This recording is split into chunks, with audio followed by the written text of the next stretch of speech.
Israeli liberal news outlet Haaretz just published a piece for their Hebrew language audience that reaches breathtaking new levels of dehumanization and tone deafness. The piece was highlighted and documented by a Twitter user called Gazan. Quote, Haaretz has published in Hebrew, not English, an incomprehensibly vile article in the style of a lifestyle cooking feature about Israel soldiers finding and cooking with ingredients in the kitchens of Gazans who had to flee their homes and are now starving. I was also able to pull up the article and use Google Translate to verify the content is indeed as represented in this Twitter thread.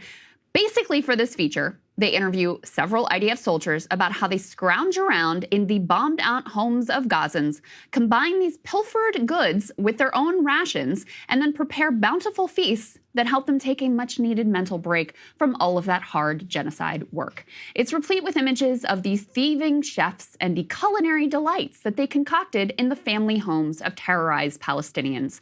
Just take a look at this scrumptious dish that the article labels bruschetta alla Gaza. I guess the scent of smoking ruins, death, and ambiance of utter devastation really brings out the flavor, doesn't it, guys?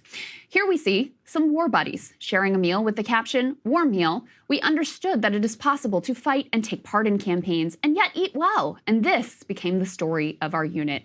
How heartwarming. A little time away from raiding hospitals and terrorizing children to cherish a basic life necessity, which you are currently denying to the entire Gaza population. The story of your unit being the elaborate meals you prepare as you impose on Gazans a story of a daily search for scraps.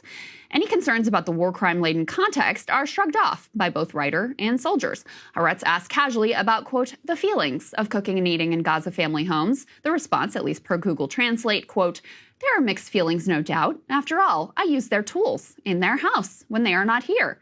But on the other hand, we have to eat. In the end, the urge and desire to eat increases. It is important to clarify that these are abandoned houses, some of them destroyed or destined for demolition.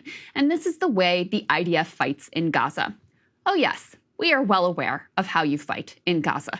Back in December, the Wall Street Journal reported that a full 70% of Gazan homes had either been damaged or destroyed, part of the complete destruction of civilian life that has been one of the actual primary goals of the Israeli response.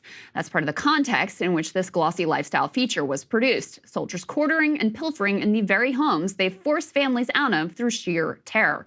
The other context is the mass famine that these soldiers are helping to impose on Gazans as they steal the food from their houses. In fact, we just learned this week from the head of the World Food Program, Cindy McCain, that children in Gaza are now actually dying of starvation. Here is Senator Chris Van Hollen revealing this horror on the Senate floor just before, of course, still voting to fund the war criminals.